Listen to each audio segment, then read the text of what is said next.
चालू आमचे साधारण गेल्या 4-5 वर्षापासून ठेकेदारांचे सर्वच विभागांकडे काम केलेल्या ठेकेदारांचे फार मोठ्या प्रमाणात देयके प्रलंबित असल्यामुळे सर्व राज्यातले ठेकेदार इथे कालपासून आंदोलनाला बसलेले आहेत। तरी शासनाने शासनाने यांच्याकडून विकास कामे करून घेतलेली आहे, त्याच्या माध्यमामधून लोकांकडून मतं मागितलेली आहेत, सत्तेवरती बसलेली आहेत। परंतु आता जे देणे द्यायचे आहेत ते सर्व ठेकेदारांना कर्जबाजारी करून त्यांचे देणे देण्यास चालढकल करत आहेत।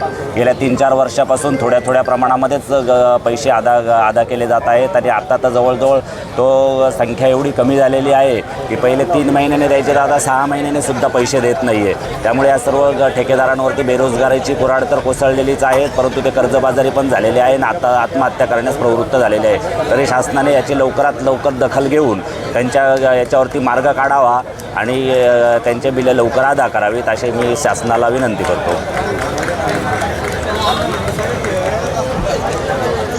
मी ND Lad, Maharashtra state government contractor federation अध्यक्ष।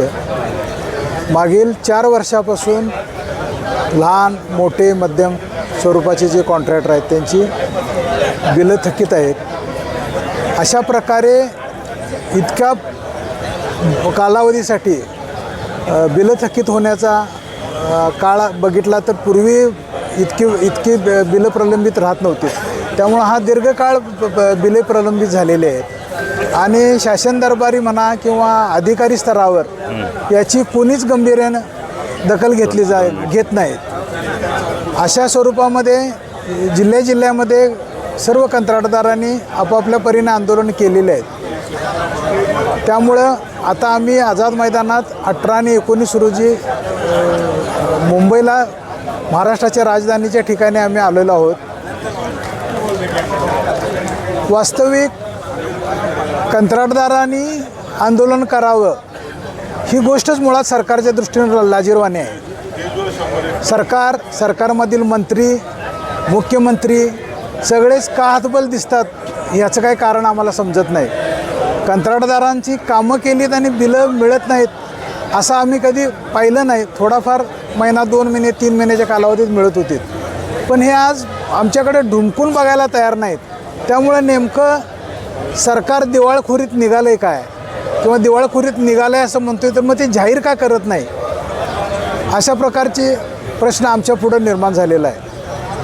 मुख्यमंत्र्यांनी खरोखरच हे सरकार आपण चालवण्यास पात्र आहोत का नाहीत हे एकदा जनतेसमोर मांडावं आणि लोकांची जी कंत्राटदारांची जी देणं आहेत ही देणी भागवावीत। कारण ही आम्ही काही फुकट मागत नाही पैसे, लोकांनी केलेली कामं आहेत आणि केलेल्या कामाचे पैसे जर मिळत नसतील आणि शासन जर देत नसेल तर शासनाच्या दृष्टीनं हा शासनाचा पराभव आहे। त्यामुळे मुख्यमंत्र्यांनी लवकरात लवकर सामोरं जावं आणि आमच्या देण्याबाबत ठोस निर्णय घेऊन लवकरात लवकर निर्णय घ्यावा।